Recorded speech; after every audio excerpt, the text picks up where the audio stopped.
secta. ¿Usted no tiene día? No, las días son... Pero usted da la clase y ya no da. Bueno, vamos a orar. Vamos a darle gracias al Señor. Padre, te doy gracias, Señor, porque tú eres bueno, para siempre tu misericordia. Tú eres el que vive, el que reina, Señor, el que prepara a tu pueblo, el que guía a tu pueblo, Señor. Padre, nosotros seguimos amando, seguimos avanzando, Señor. Tu palabra dice que el que persevera hasta el fin, ese será salvo. Señor, mira tu iglesia, tu casa. Te pedimos, Señor, que nos sigas ayudando, Señor, que podamos crecer en el conocimiento de tu amado Hijo Jesucristo, en el conocimiento de la verdad, Señor. Padre, que el poder de tu palabra y la firmeza en tu roca eterna seamos nosotros inconmovibles, Señor. Señor, mire estas clases que son de mucha utilidad para toda la iglesia. Permite, Señor, que los líderes sean inquietados, Señor. Ayúdanos, Señor, a convencerlos que puedan participar de estas clases, para que todas las dudas que tengamos, Señor, sean respondidas conforme a tu Espíritu Santo, Señor. Ayúdanos, Señor. Te pedimos que en esta hora, Dios, sea tu Espíritu Santo guiándonos al entendimiento pleno de tu palabra, para que podamos ser edificados hasta que tú vengas, Señor. Gracias te damos. En Cristo Jesús. Amén. Gloria. Bueno, la semana pasada hablamos un poco acerca del conocimiento de la secta. Toda esta semana, tenemos como 3 semanas tratando de hacer una especie de acondicionamiento para entrar en la secta. Es decir, estamos preparando con algunos puntos, porque si entramos de lleno en la secta y no estamos escrituralmente preparados, puede haber algún desequilibrio. ¿Ves? Hablamos semanas pasadas. ¿Ah? Sí, tocamos algunas palabras claves como por ejemplo apostasía, herejía, hipocresía, error, términos que están en la Biblia, ¿verdad? Y que nos ayudan a entender un poco lo que son las sectas. Entonces ya estamos entrando en la parte gruesa, como es de la secta, y hablamos un poco acerca de para qué el conocimiento de la secta, qué es lo que define en sí una secta, ¿ya? Entonces la semana pasada hablamos mucho sobre eso, que nosotros tenemos una misión apologista, es decir, tenemos una misión apologética, es decir, nosotros tenemos que hacer una apología. ¿Qué es una apología? O sea, presentar defensa, de eso viene apología. Y hay hermanos muy preparados teológicamente, doctrinalmente, que son apologistas, que cualquier viento de doctrina ya saben cómo argumentar la fe. O sea, eso nos da a entender a nosotros que nuestra fe no es una fe variante, efímera, que bueno, que estamos como encerrados en una burbuja. No, nuestra fe es una fe racional, nuestra fe es una fe llena de convicciones, de argumentos firmes. Por eso es que Dios dice que los que estamos sobre la roca no nos caeremos, estaremos firmes. Porque, a ver, la vida cristiana siempre ha sido atacada. Siempre ha sido atacada. Las corrientes, las religiones, las modas, pero la palabra sigue siendo la misma, sigue manteniéndose firme. Y nosotros somos la iglesia. Pablo le dice a Timoteo, ¿qué es la iglesia? Columna y baluarte de la verdad. Es decir, que sobre nosotros soporta la verdad de Dios. No es que nosotros estamos buscando una nueva revelación, nosotros estamos para sostener, soportar la verdad de Dios, la que siempre ha sido y será. Amén. Hasta siempre. Amén. Amén. Y esa es la misión de la iglesia. Entonces, vamos a ahondar otro poquito más acerca de la secta, un poquito más generalizado, y vamos a entrar en una de las sectas, si nos da el tiempo, como son las sectas de los mormones, o los que son conocidos como la iglesia de los santos de los últimos días. La iglesia de Jesucristo de los santos de los últimos días. Sí, y tienen otro evangelio. Entonces, en apariencia, las sectas parecen ser igual doctrinalmente, manejan la misma forma, la misma manera de saludar, la misma moral, ¿sí? Pero en su esencia, en su fundamento, en su autoridad, son denominadas como sectas. Secta quiere decir que se apartan de la doctrina verdadera y empiezan a edificar en la arena. ¿En qué? En fundamento falso. ¿Y eso qué trae? Falsos creyentes, trae mucha pérdida. falsas prácticas, ¿sí? Hay falsas prácticas, hay falsas esperanzas, ¿ya? Y no hay salvación. Se condena más. Y cada vez más en se hunden en condenación. No son libres por la verdad. ¿Okay? Entonces, vamos a leer, para empezar, vamos a colocar un fundamento escritural, claro que sí, hay bastante. Gálatas capítulo 1, versículo 8. Vamos a empezar leyendo una de las porciones muy poco citadas por las sectas. Esta porción bíblica, la mayoría de las sectas le pasa a 10 millas por hora y ni siquiera se detienen para poder comparar sus argumentos, sus fundamentos con este tema. Fíjense, 1 versículo 8 del libro de Gálatas dice de la siguiente manera: mas si aún nosotros o un ángel del cielo, note que dice, mas si aún nosotros, los apóstoles, el apóstol Pablo dice, si nosotros, es decir, alguien que con testimonio veraz de Dios, si aún nosotros o un ángel del cielo, es decir, un ser espiritual en mayor en fuerza y poder que los seres naturales, os anunciare otro evangelio diferente del que os hemos anunciado, sea anatema. Clarito como el agua. Mas si aún nosotros o un ángel del cielo os anuncie, hay algo que no tiene negociación: el evangelio de Cristo. Si alguien le añade, si alguien le quita, si alguien anuncia otro tipo de evangelio, dice es anatema. Otra versión dice sea maldito. ¿Ya? Entonces esto es importante. Nosotros tenemos que entender que aquí hay una importancia de las más importantes de toda la Biblia. Que el evangelio de Cristo no puede ser negociado. Ni siquiera se puede tolerar algo, porque el evangelio de Cristo es completo. No hay que añadirle nada. Los hombres, con su mal interpretación, añadiendo otras cosas al evangelio y quitándole otras cosas al evangelio, han creado religiones, han creado sectas. Pero aquí hay un solo evangelio, ¿sí? Entonces nosotros debemos estar firmes en eso. Entonces, ¿qué hacen las sectas? ¿Qué características generales podemos resaltar de la secta? Vamos a colocar aquí características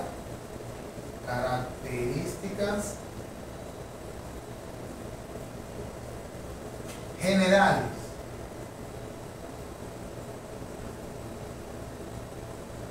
¿Por qué es importante aprender estas características generales? Porque esto nos puede ayudar a nosotros a tener un oído más agudo con respecto a que alguien que esté en una secta nos quiera inculcar alguna doctrina que no está en la Escritura, que no está avalada por Dios y que no está avalada por la iglesia. ¿Ya? Número 1. Corrompen, tienen una capacidad, la secta, característica general número 1. Corrompen el verdadero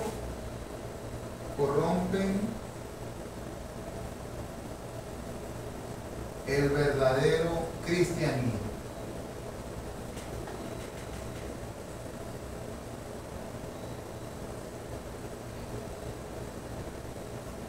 ¿Por qué corrompen el verdadero cristianismo? Porque simple y llanamente quieren una verdad sin Cristo. Esto lo podemos hacer en una fórmula. Verdad, escribimos aquí, verdad sin Cristo. Es decir, algo que aparentemente parece verdad para ellos, pero no tiene a Cristo. Y de esto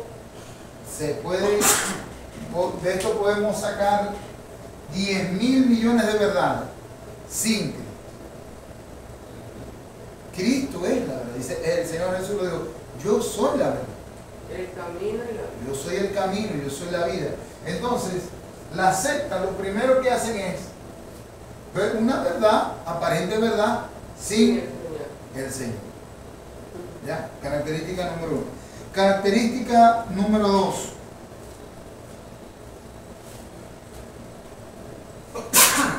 Sin doctrinas básicas.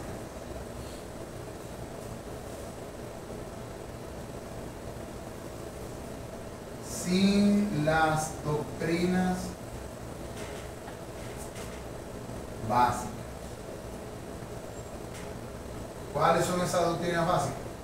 El arrepentimiento, la gracia, la autoridad de las Escrituras, solo Cristo, a Él sea toda la gloria.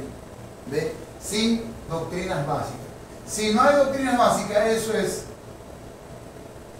vida sin Cristo.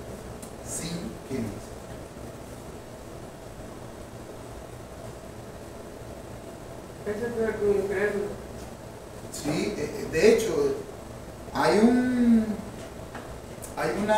ese es en cuanto al juicio, ese es el juicio.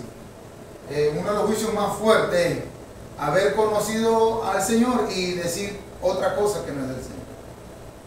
Ese es uno de los juicios más fuertes. Devoción equivocada. 3. Devoción equivocada.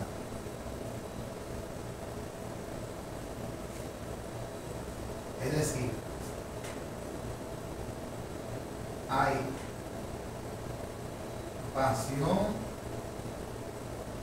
sin Cristo. ¿Dónde estas sectas enfocan su devoción? En un líder, en alguna visión, en algún concepto. ¿Ya? Hay una devoción equivocada. Hay una inclinación a otra cosa que no es Cristo. Empieza a girar todo, mira, ese líder que yo tengo, eso, mira, y entonces hay una devoción a otra cosa que no es a Cristo. ¿Amén? Otra característica. La mayoría de las sectas son nuevas. Es decir, la mayoría de las sectas no tienen históricamente un peso. Por ejemplo, una de las más antiguas es, por ejemplo, los mormones. ¿Sí?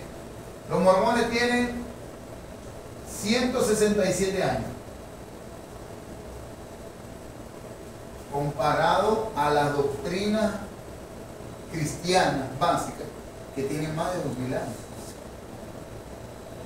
O sea, realmente, relativamente, históricamente son nuevas. Por ejemplo, los testigos de Jehová tienen 120 años. Son nuevos. O sea, porque tenían un conocimiento de Dios y se envanecieron. Exactamente. Por ejemplo, otro dato, pues. Regularmente difieren mucho. Difieren demasiado. O sea, hay cosas que sí podemos diferir entre hermanos, como algunos puntos dogmáticos, algunos aspectos de sabiduría, Pero por ejemplo, la resurrección, la deidad de Cristo, la Trinidad, la santidad de Dios, eso es innegociable, eso no se puede negociar. Hay apariencia de moralidad, hay apariencia de verdad, pero no están los fundamentos. No está la cabeza que es Cristo. Entonces, al no estar esto, estamos delante de sectas o alguien que profesa estar en una secta. ¿Ya? Ahora, ¿para qué necesitamos todo esto? Nosotros necesitamos todo esto es para, número uno, contrarrestar la propagación de la secta. Y aquí sí nosotros tenemos que tener un énfasis de urgencia. Miren, ¿cuántos cristianos se han quedado callados cuando ven a otro hermano o otra persona profesando algo que no es conforme a la Escritura? Porque al no haber cristianos fundamentados en las Escrituras, en la palabra de Dios, cualquier cosa los puede mover. Cualquier predicación, cualquier congreso, cualquier cosa. ¿Por qué? Porque no tienen fundamento doctrinal. Entonces es importante que nosotros estemos formados. Ahora, ¿por qué? A lo mejor en el momento nosotros no tengamos la respuesta, pero el Espíritu Santo, que es nuestro maestro por excelencia, Él nos dice que hay cosas que significativamente están erradas, ¿ya? Que bíblicamente no están acertadas, y por lo tanto no debemos de asumir o asimilar X doctrina. Nosotros tenemos que presentar con mansedumbre defensa del Evangelio. Nosotros muchas veces, cuando nos toca evangelizar a alguien, nos vamos a dar cuenta que estamos o en otra religión o en otra secta. Entonces nosotros debemos de compartir el Evangelio sabiendo y entendiendo de que hay gente que está en error, ¿ya? Gloria a Dios que prediquemos el Evangelio y la gente lo recibe, pero hay sectas que están muy arraigadas en las personas. También es malo, como dice ahora usted, que por eso es verdad, que se enamora del pastor, se relaciona con el pastor. A mí me sucedió con mi esposa que cuando llegamos a Maracaibo estábamos buscando una iglesia. Okay. Y llegamos a una iglesia y lo primero que oímos del pastor, esa iglesia estaba llena, igual que esta grande. Y lo primero que dijo el pastor dijo, aquí es que no sea chavista, puede ir saliendo. Ay, Y yo peleando con el tipo en la calle por eso, diciéndole a la gente que no. Entonces yo me iba a levantar a responderle. Y la esposa me dijo, no, camine, mejor camine. imagínate. Y fue lo único que nos salimos de ahí. Claro, porque nosotros no tenemos... Estaban creyendo en el hombre, que no venía la ayuda de Dios sino del hombre. No, y hay iglesias que hacen lo contrario. Entre más son de un partido político, sí los aceptan. Entonces, no estamos ejerciendo lo que la Biblia nos mandó a hacer. ¿A qué? A extender la palabra del reino. Claro, uno tiene que El reino de los cielos, la palabra de verdad. No a predicar las palabras de aquí de la tierra, porque nuestra morada no somos nosotros los que nosotros no residimos, nuestra ciudadanía no viene de aquí de la tierra, nuestra ciudadanía es celestial. Y por lo tanto nosotros tenemos que predicar que la gente mire las cosas de arriba, que la gente esté puesto los ojos en Jesús. Pero también será porque no estudian las escrituras. Una persona que está en el cristianismo y se deja envolver por una secta falsa, ¿será que no tiene el conocimiento de la palabra ni hay un convertimiento? Bueno, yo creo que las dos cosas se pueden dar. Por ejemplo, hay un texto, por ejemplo, vamos a buscar 2 Timoteo capítulo 3. 2 Timoteo, fíjense, 2 Timoteo. Esto es un poco de las dos.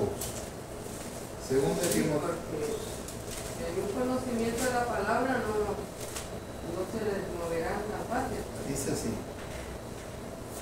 Está hablando de las características de los hombres en los postreros días. Pero vamos a buscar el versículo número 6. 12.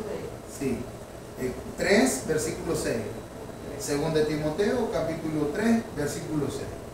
Primero da unas características. Vamos a leerlo del 1, vamos a leerlo del 1. Dice, también debes saber esto, le dice el apóstol Pablo a Timoteo. 2 puntos. Que en los postreros días vendrán tiempos peligrosos. Bienvenidos a los tiempos peligrosos. Bienvenidos. Porque habrán hombres amadores de sí mismos, avaros, vanagloriosos, soberbios, blasfemos, desobedientes a los padres, ingratos, impíos, sin afecto natural, implacables, calumniadores, intemperantes, crueles, aborrecedores de lo bueno, traidores, impetuosos, infatuados, amadores de los deleites más que de Dios, que tendrán apariencia de piedad, pero negarán la eficacia de ella. A estos evita. Voy a hacer aquí una interpretación de Freno Amaya. Creo que esto habla de hombres en la iglesia. Hablando de creyentes que se hacen pasar. Le está hablando a creyentes. Le está hablando a creyentes, Timoteo. pero se está refiriendo a hombres que van a estar en medio del rebaño. Porque el mundo está muerto. Pero entonces yo hace algún tiempo ganó un presidente, no voy a decir quién es, un presidente que es muy viral. Entonces ese presidente hizo tantas cosas buenas que yo en el momento yo dije, chico, estaba ojalá que nos tocara un hombre así. Y el Señor en oración me dijo, es que va a venir el tiempo que todos van a aparecer así. Todos van a aparecer así. Entonces yo dije entre mí, ¿es verdad? Yo no debo de enfocar, aunque sí anhelo algún gobernante digno para alguna nación, pero mi objetivo, mi perspectiva no debe estar en la vanagloria del hombre, porque va a haber estos tiempos peligrosos gente que aparentarán ser así. Ya estamos viviendo en esos tiempos. Entonces, aquí está, creo yo que está haciendo un énfasis de hombres que están llamándose y proclamándose cristianos, ¿ya?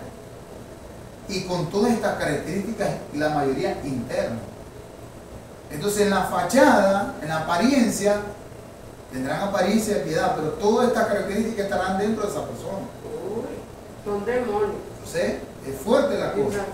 Es que Romanos también dice, conociendo a Dios y no lo reconocen como a Dios. Excelente. Muy bien. Miren lo que dice el versículo 6. Primero le dice, evítalos. A estos evita. Versículo 6.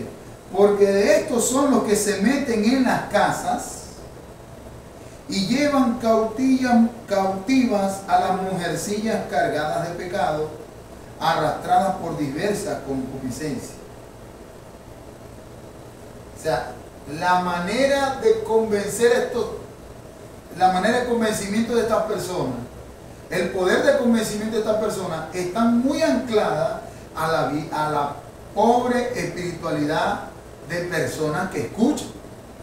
Entonces, nosotros tenemos que estar... Por eso no hay un convertimiento y un conocimiento de la palabra, y eso son los primeros que caen. Dice, las mujercillas cargadas de pecado. Entonces, la manera de convencer estas personas que convencen, que engañarán a otros, es porque internamente los creyentes que están en esa congregación son pobres espirituales. ¿Y de qué mujercilla? Esa es la figura. ¿Cuál es la figura? La figura es la de un hombre que va a secuestrar a la esposa de otro señor, se mete en la casa, la secuestra y se la lleva como si fuese un ladrón. Eso es lo que sucede cuando una persona que predica una secta convence a un creyente. Claro, nosotros no podemos decir si es salvo o no es salvo, porque no es nuestra prerrogativa saber quién es salvo y quién no es salvo, ¿sí? De hecho, como usted lee el último capítulo de Santiago, capítulo 5, dice, si usted hace volver a un hermano del error, fíjense, si lo llama hermano, habrá salvado un alma y cubrirá multitudes de pecados. ¿Ve? Entonces, hasta la última instancia, tenemos que pelear como dice la Escritura, como si fuesen hermanos. ¿Ya?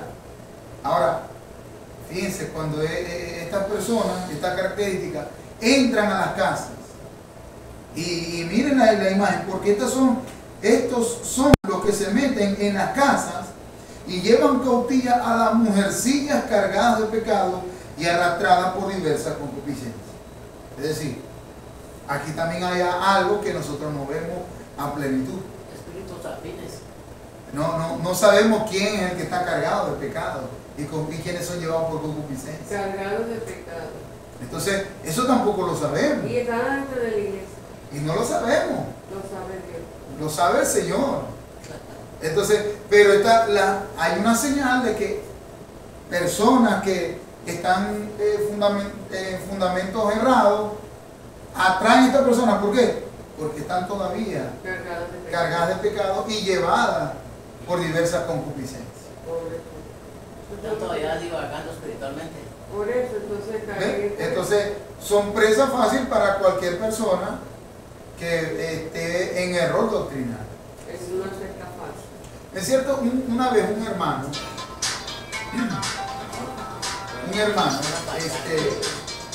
agarró y empezó a visitar un hermano con error doctrinal, muchos errores doctrinales. Empezó a visitar a un joven y este joven se sentía atraído por ese cariño, por esa moralidad, por esa preocupación, cosa que nosotros debemos de tener también, ser preocupados, estar atentos a nuestros hermanos. Pero este muchacho se sintió atraído por cómo él empezaba a enseñarle la Escritura, se sentía atraído por cómo le planteaba las cosas de otra manera. Ahí es donde está el peligro. Una nueva manera. ¿Ya? ¿Sí? Ok, muy bien. Vamos a hablar, a tocar un poco también sobre que nosotros debemos tener una capacidad de defensa, ¿verdad? Porque eso va a ayudar a nuestra fe. A medida que nosotros vamos defendiendo la doctrina bíblica, nosotros vamos creciendo también en fe, vamos creciendo en nuestra responsabilidad de predicar. ¿Ok? Entonces, otro punto, Jesús no es el centro, hay otra autoridad. Característica número 6. Difiere en mucho. Hay otra autoridad aparte de la Biblia. Otra autoridad aparte de la Biblia.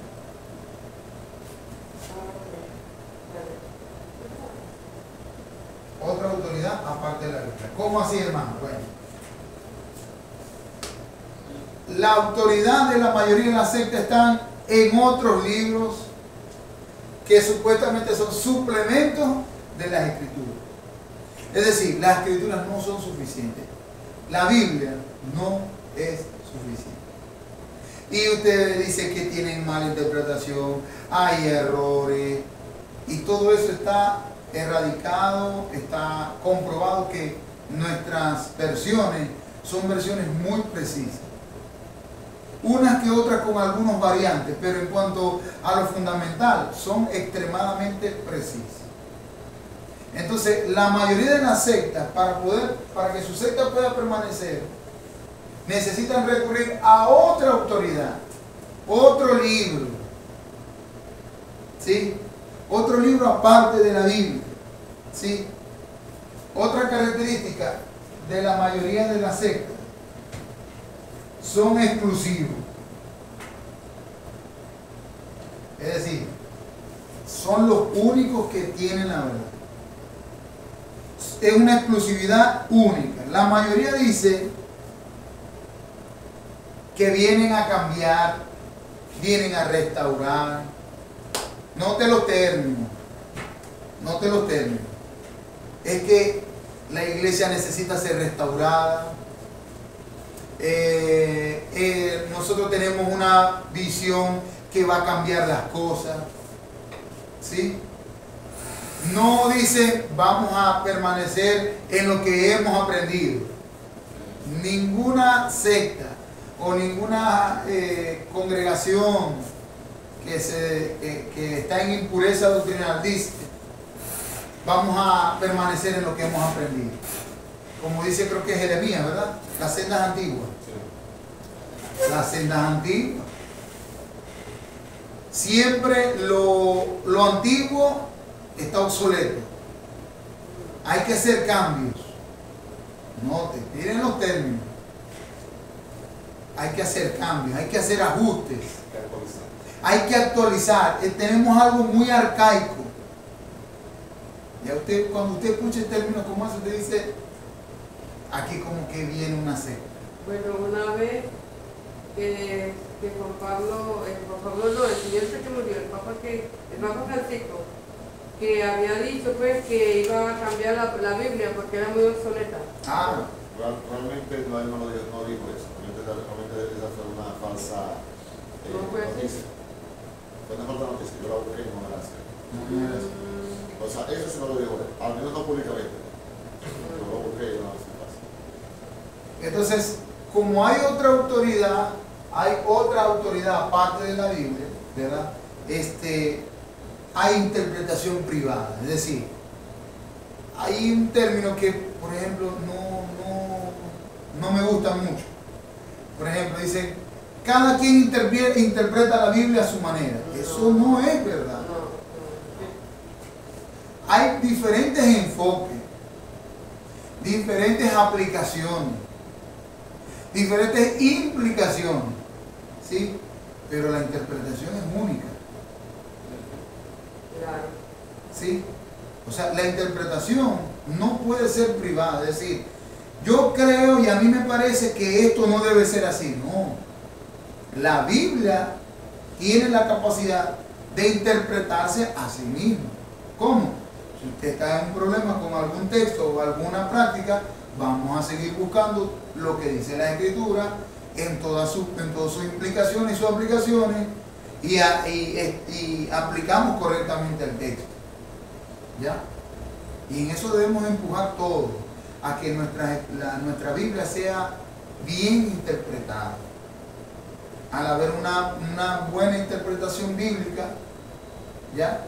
Entonces nosotros podemos recibir la vida de Dios, que es por la palabra, y podemos caminar en la senda antigua, en lo que Dios nos ha demandado.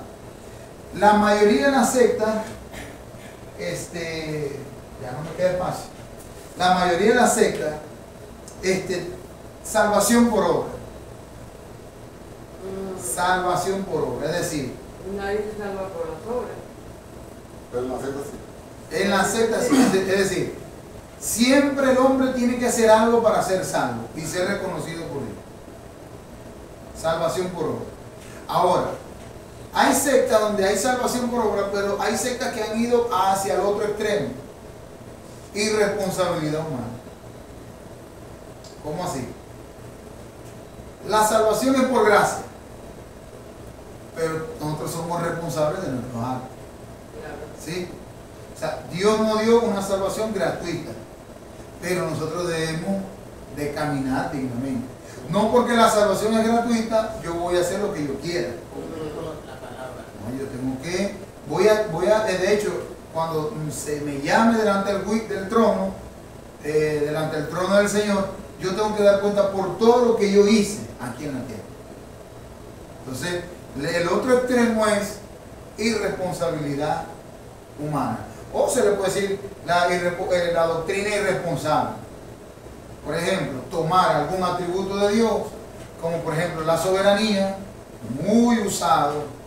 Entonces, como Dios es soberano, no, yo cometí ese pecado, pero ya Dios es soberano, ajá. Si lo permitió, entonces es de Dios. Entonces, Dios lo permitió, es de Dios.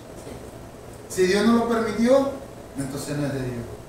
¿Sí me entiende? O por ejemplo, si es fácil, entonces eso es de Dios. Si es fácil. Ay, si es difícil. Ah, no, eso no es de Dios, eso es el diablo. Entonces, empezamos, nuestras obras empiezan a justificarse, malas obras, a justificarse en una falsa perspectiva de la doctrina. ¿Sí me estoy dando a entender, verdad? No estoy tan... Entonces, las sectas tienen esos dos extremos. O son salvación por obra, es decir, yo tengo que hacer, y la Biblia dice, no es del que mucho corre, ni del que mucho hace, sino del que Dios tiene misericordia. ¿Sí?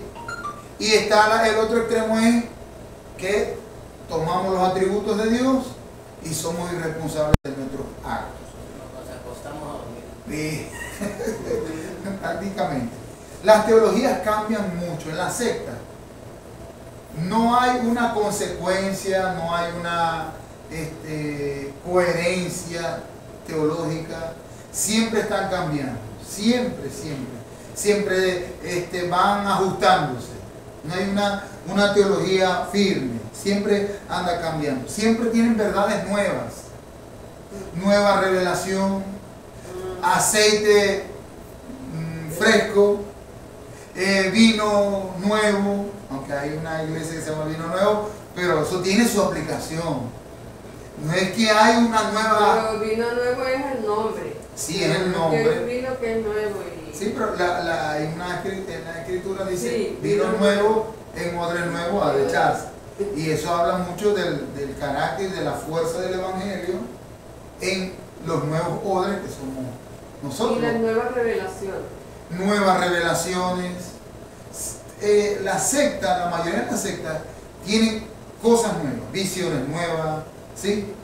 Hay un rechazo tremendo, un odio al cristianismo histórico. Es decir, tú empiezas a hablarle de predicadores antiguos, de congregacionalistas, metodistas, puritanos, bautistas del primer siglo, pentecostales históricos, no quieren saber nada de historia. Cuando nosotros debemos de anclar nuestra fe en parte de lo que hicieron los antiguos cristianos, antiguos pastores, ¿sí? De hecho, eso es una orden del Señor, enseñándole que guarden todas las cosas que yo os he mandado. Y los apóstoles le enseñaron a sus discípulos y así sucesivamente. Es decir, que nuestra fe es una fe histórica también. Lo que pasa es que la gente le da, sobre todo los latinos, pereza escuchar mucha historia, y yo sé que es tedioso. Pero la palabra dice que nos paremos en las sendas antiguas.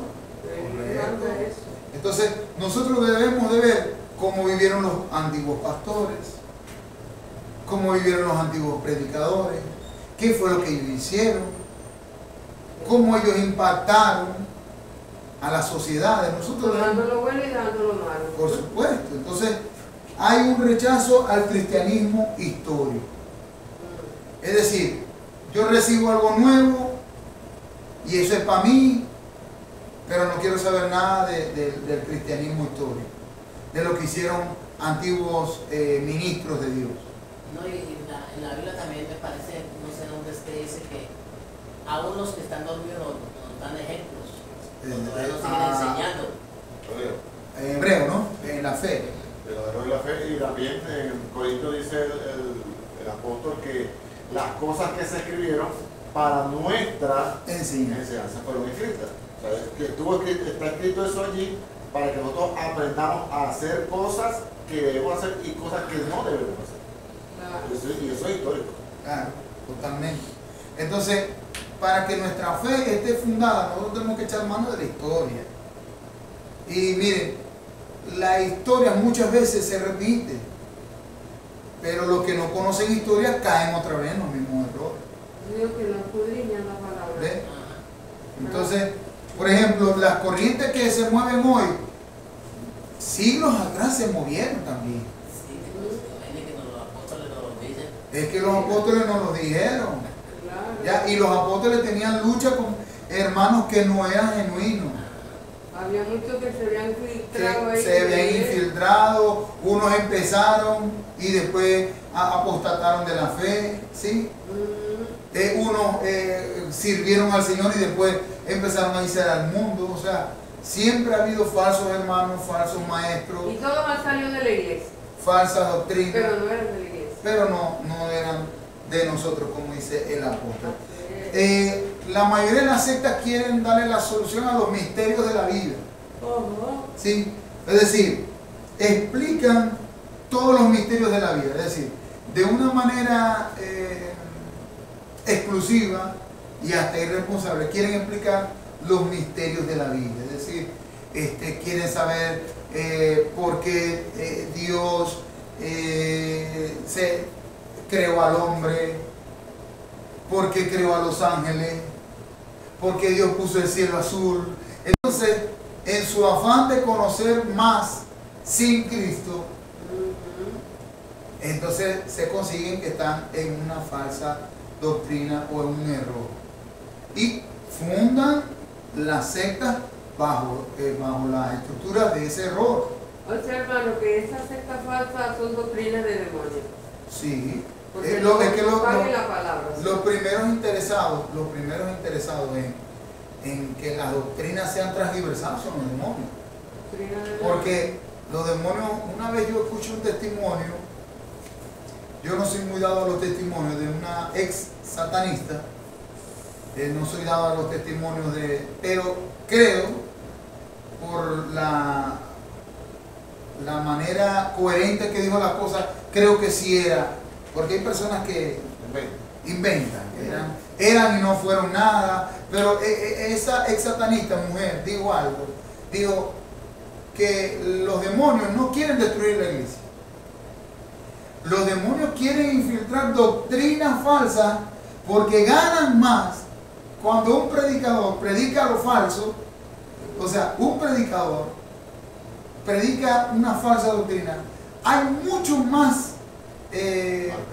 alcance que destruir a la iglesia. Y yo decía, y usted sabe que a veces, hermano, vamos a orar porque los brujos quieren destruir la iglesia. Y ella decía en ese testimonio que eso no es así. Los brujos más bien quieren distorsionar las doctrinas fundamentales. Porque una iglesia doctrinalmente errada tiene mucho más alcance y hay mucha más perdición con una iglesia falsamente en cuanto a la doctrina. Y yo dije, chicos, mucha coherencia. ¿Sí? Sí, claro. Muchísimo. Sutilmente entra Entonces, las sectas siempre buscan que las personas sean fieles aunque ellos estén equivocados. Miren, todas las sectas apuntan a que las personas que se congregan en esa secta tienen que ser fieles hasta la muerte. Ahora, yo creo en la fidelidad, o sea, la Biblia nos ordena ser fieles. Pero las sectas propagan o inducen que así usted esté equivocado, usted me tiene que seguir. Hasta ese punto llegan las sectas. Y muchas iglesias cristianas caminan en ese orden. Así esté equivocado el líder, yo le rindo fidelidad como si fuera el Señor. Pero el líder se puede equivocar. El predicador se puede equivocar. Entonces, no admiten correcciones aunque están equivocados. ¿Sí? No admiten de ningún tipo. Por eso muchas veces Jesús decía, esa es una sinagoga del diablo. Sí. Eso lo dice Apocalipsis. Se enojan por las contradicciones.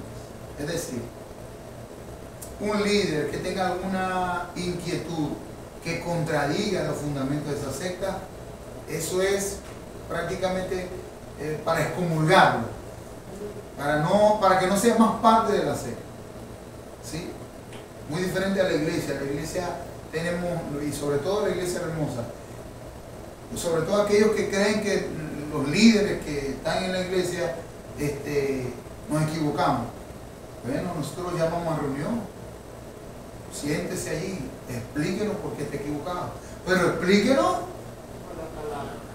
por las escrituras. Porque a mí me parece. No es que a mí me parece, no es lo que te parece. Es lo que, ahora sí, escrituralmente nos demuestra. Nosotros tenemos que hacer como los de Berea, ¿no? Con nobleza, no, hermanos, ¿verdad? Estamos equivocados en este punto. Pero lo que hacemos en la iglesia es afianzarnos más en la roca y defender lo que está escrituralmente en la Biblia. Amén. Amén. Amén. Muy bien. La mayoría de las sectas usa medias verdades. Casi nunca usan mentiras. Medias verdades, es decir, verdades mezcladas con mentiras. Es más, el triunfo de las sectas es eso. 90% verdad, 10% mentira. Y ahí empieza la impureza doctrinal, la impureza espiritual. Admitir ciertas mentiras y que otras verdades sigan allí. De hecho, muchos de los que están en las sectas parecen creyentes comunes y corrientes, firmes, aparentemente doctrinal, pero cuando usted empieza a ver los fundamentos doctrinales, cómo en la práctica esos fundamentos doctrinales van manejando su vida, usted se va a dar cuenta que tienen 90% verdad, pero tienen 10% de mentira. Y ese es el triunfo de la secta, ¿ya? Usan medias verdades. Toda secta tiene algo verdadero, algo honorable. Por ejemplo, salen a predicar cosas que debemos hacer todos los creyentes. Tenemos que salir a predicar y enseñar. Pero ciertas cosas son honorables, aparentemente. Pero en cuanto a los fundamentos, están llenos de mentira. Hay un nivel, y ese es, al haber 90% verdad y 10% de mentira, hay un nivel de engaño abismal. Abismal. Miren, la tardanza que usted coloque, miren, gracias a Dios porque nosotros tenemos un pastor y tenemos ancianos. Porque si se le escapa al predicador, por ejemplo, al frente, el pastor lo corrobora. Y si se le pasa al predicador y se le pasa al pastor, están ancianos que corroboran, que nos pueden decir si algo está fuera de la escritura o no. Y eso en el principio parece algo como que difícil, pero a la vez nosotros nos mantenemos puros doctrinalmente y podemos crecer en la fe. Por ejemplo, si somos todos una iglesia, un hermano puede tener alguna idea falsa, otro hermano lo puede corregir, lo puede exhortar, dos lo pueden enseñar y podemos reconocer de que estamos en algún punto equivocado, ¿sí? En cuanto a la doctrina, ¿ya? Entonces, la mayoría de las sectas trabajan con medias verdades, ¿ya? ¿Qué hora es? ¿Cómo estamos aquí? Sí, porque un poquito de levadura leuda toda la masa. Y a lo que venimos a ver, tenemos toda la iglesia contaminada. Y entonces, los que hacemos bien el trabajo que nos ordenó el Señor, de estar pendiente, de que las cosas se manejen. El apóstol Pablo le dice a Tito, vete para Creta, ¿no? Y levanta ahí ancianos. Así con esta característica. Ancianos, para que coloquen las cosas en orden. Entonces, los ancianos tienen la facultad dada por Dios de estar pendientes de la doctrina, de la exhortación y de que la... Los ancianos que están preparados, porque hay ancianos que no están preparados.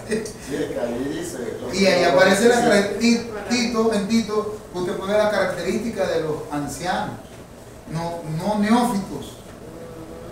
Que es una persona neófita, una persona neófita es recién nacido. O sea, con un conocimiento débil. Usted ve la matica de mango como son de grande, ¿verdad? Pero de pronto ve la matica de mango recién salida, está guayita, está débil. Cualquier iguanita se la puede comer. ¿Sí? Entonces, un anciano no puede tener esa ramita ahí nada más.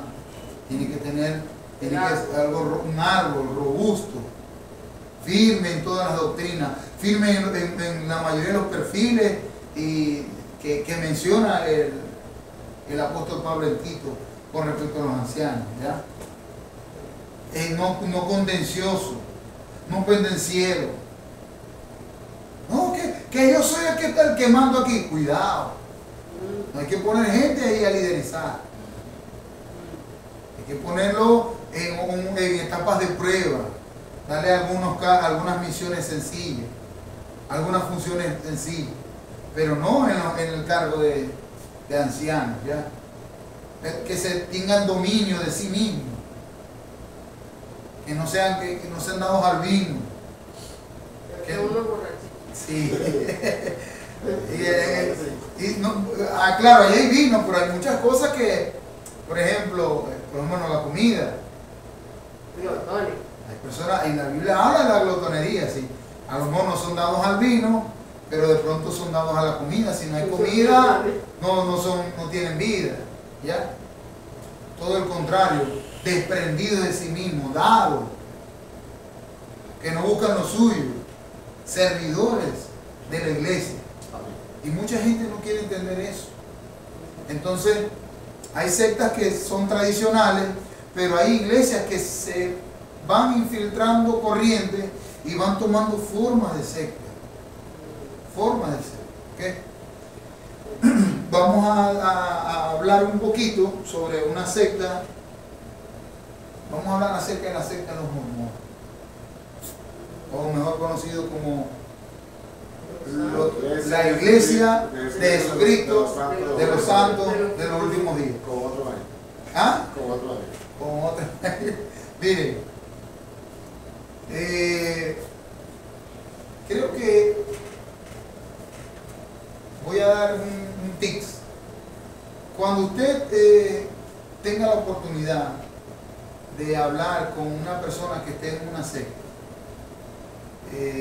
usted tiene que escuchar primeramente. Escuchar. Y cuando usted está escuchando, las palabras van a hablar de los fundamentos de la persona, de los fundamentos en lo que esa persona cree. ¿Sí? Y le pide usted al Espíritu Santo: Señor, dame el fundamento que pueda, un fundamento que pueda contrarrestar el fundamento donde Él está edificando eso. Porque para nosotros es importante el alma de la persona. ¿Sí? Voy a decir algo rapidito con respecto a los mormones. Los mormones es una secta fundada por un hombre que se llamaba Joseph Smith. Joseph Smith. Miren lo que pasó con Joseph Smith en el año 1823. 1823. Joseph, fíjense de dónde son, desde qué tiempo. Su fundador fue un discípulo de un ex bautista. Es decir, un ex bautista se sale de la iglesia y empieza a enseñar sin autoridad de la iglesia. Fíjense lo peligroso que es eso. Era un ex bautista. ¿Por qué salió? No sé.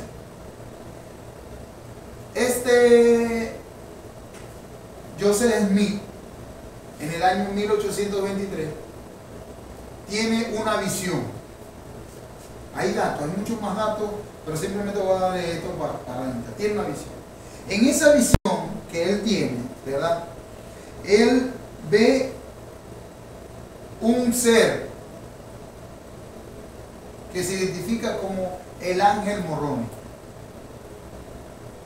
Tiene una experiencia, una visión.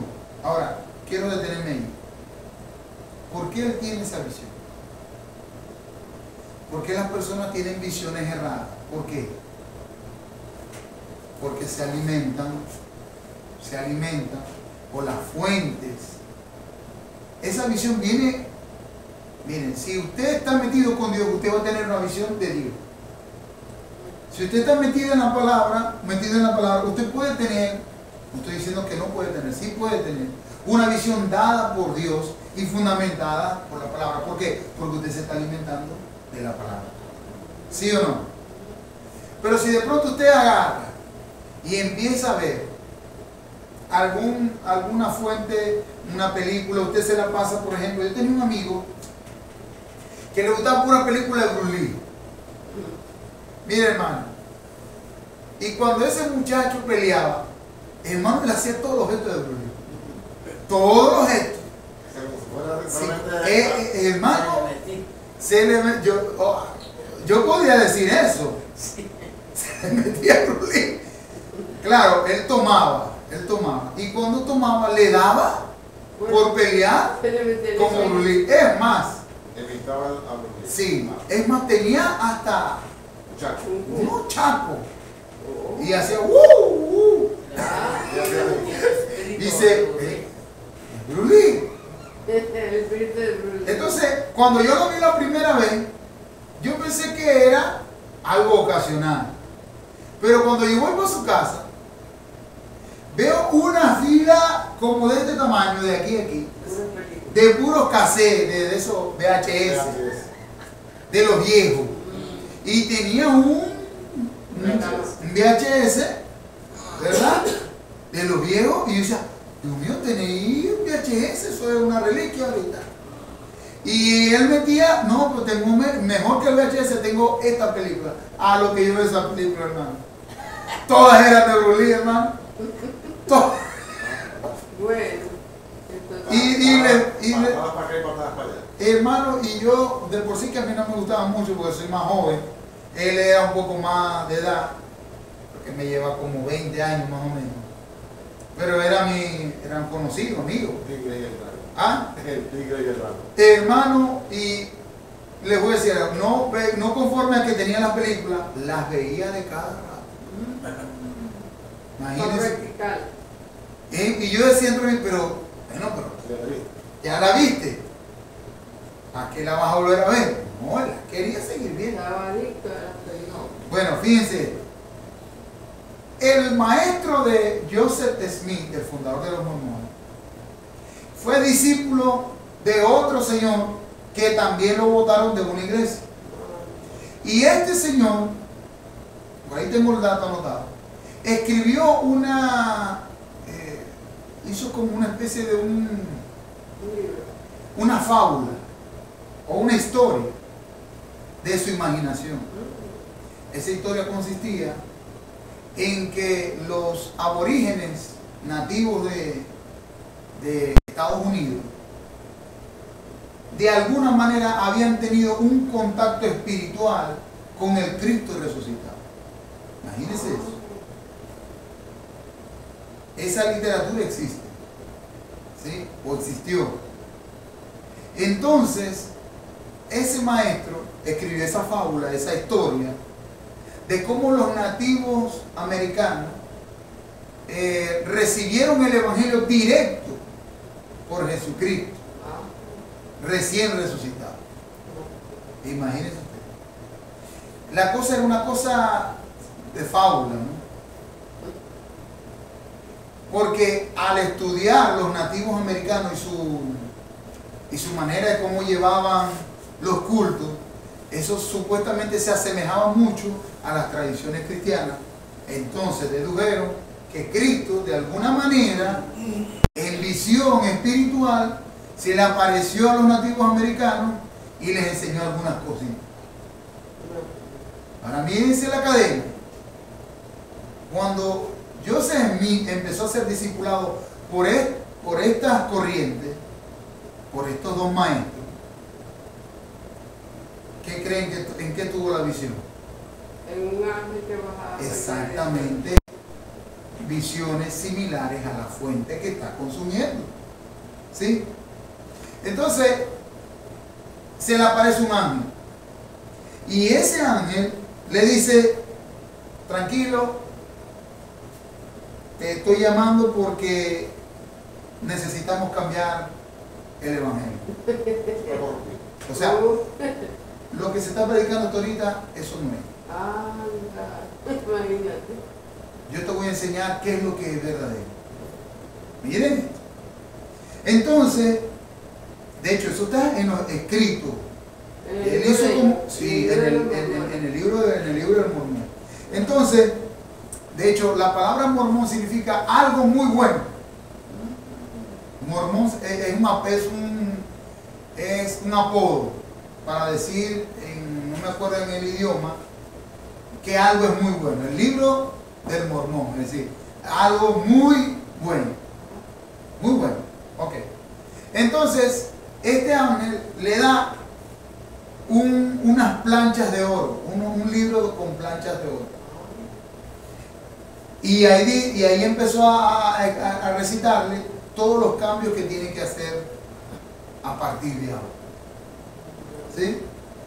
El hombre recibe esa visión de este supuesto ángel y a partir de allí él empieza a fundar, empezó a vivir aislado, empezó a hacer una colonia, la gente empezó a creerle y empezó la iglesia de Jesucristo, de los santos de los últimos días.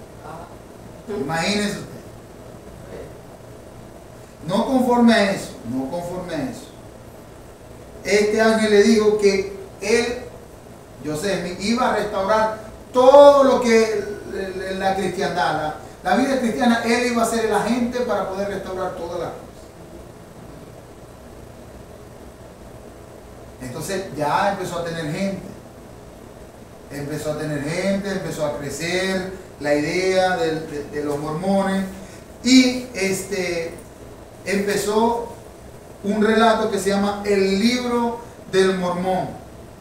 En ese libro del Mormón es un relato de los habitantes de los apaches americanos, que Cristo se le apareció y que supuestamente los apaches americanos son descendientes directos de la tribu de Leví. Fíjense. Es decir, Leví, el hijo de Isaac, ¿sí? Se fue de Israel y se montó en un barco y fue a dar a América, a Norteamérica.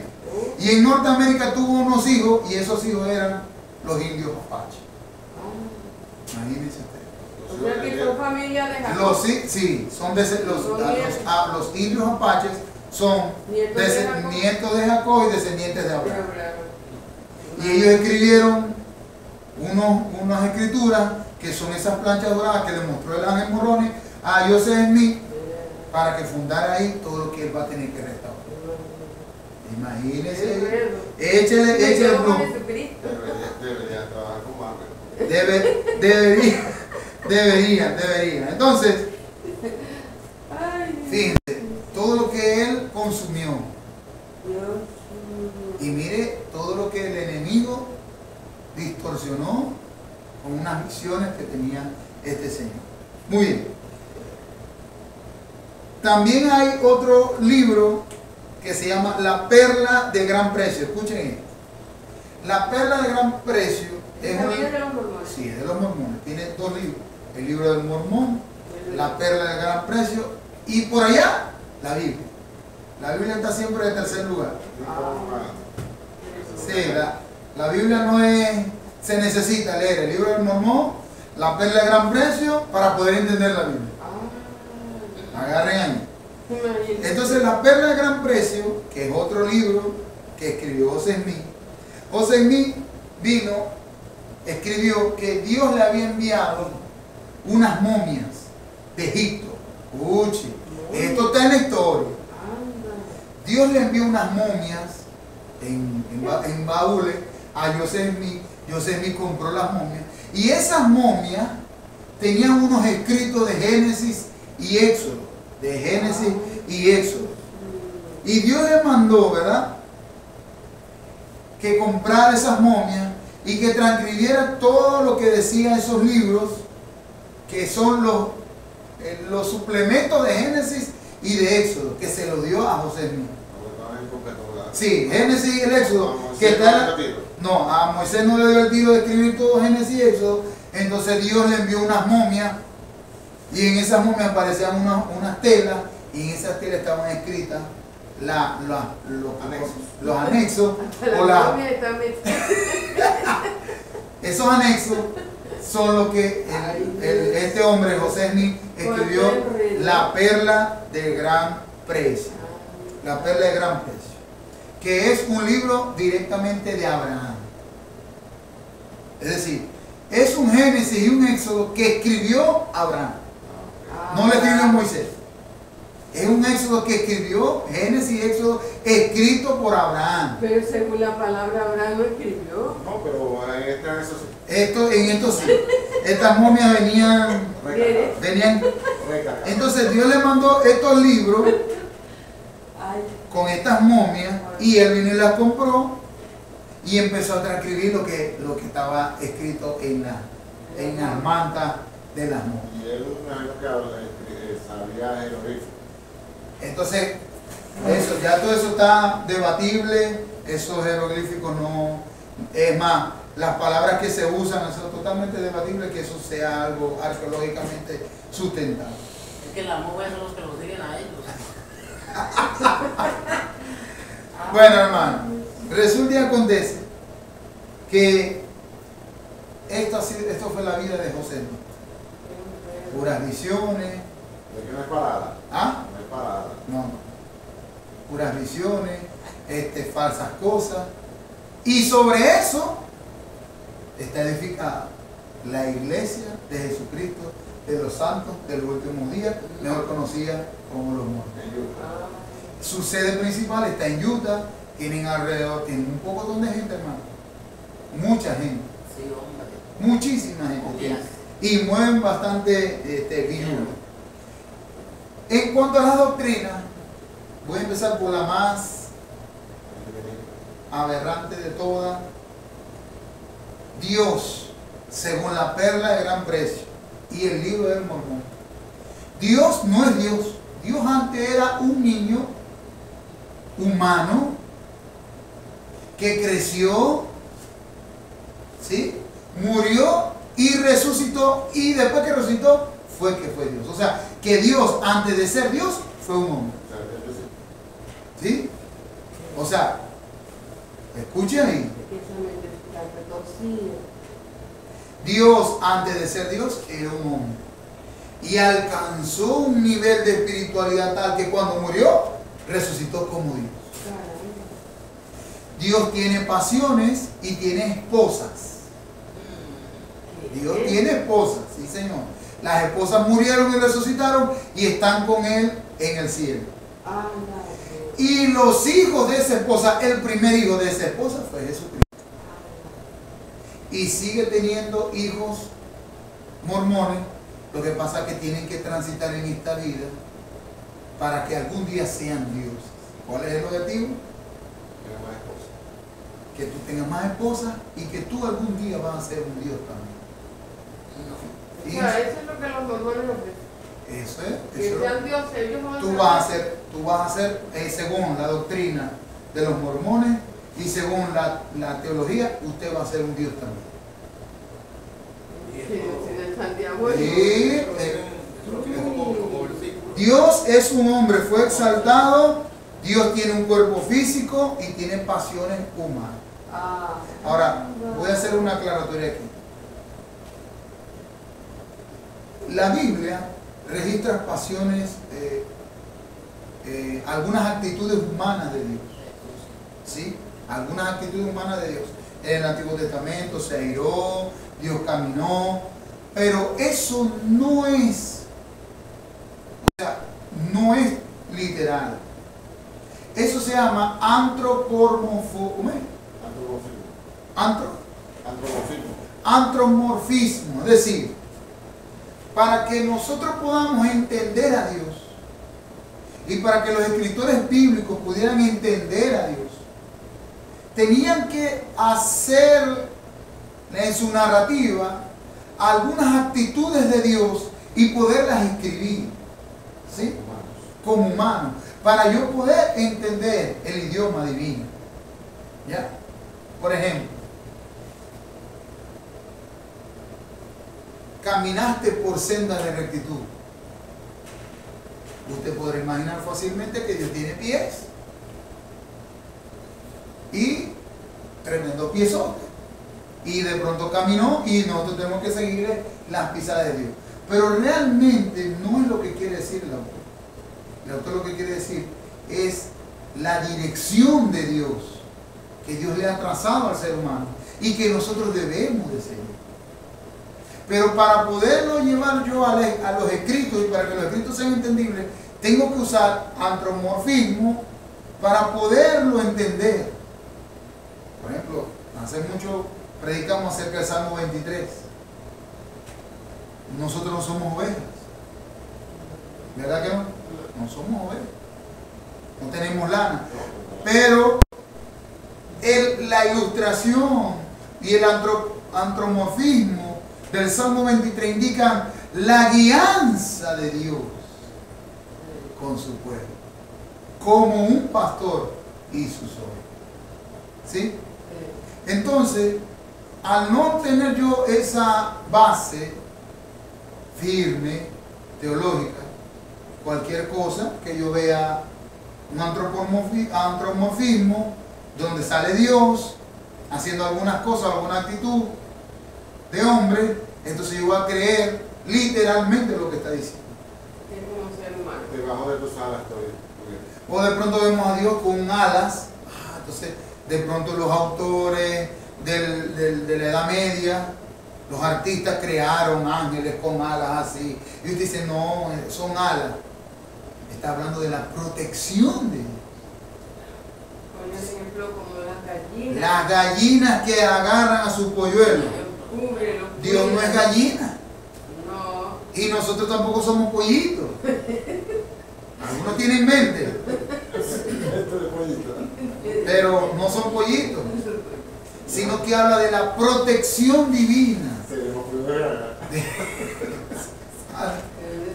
Sí, entonces nosotros tenemos que tener pericia para poder interpretar y estudiar las escrituras. ¿Qué es lo que pasaba? Entonces, ¿qué pasa? Que personas alimentándose de fuentes equivocadas, ¿verdad?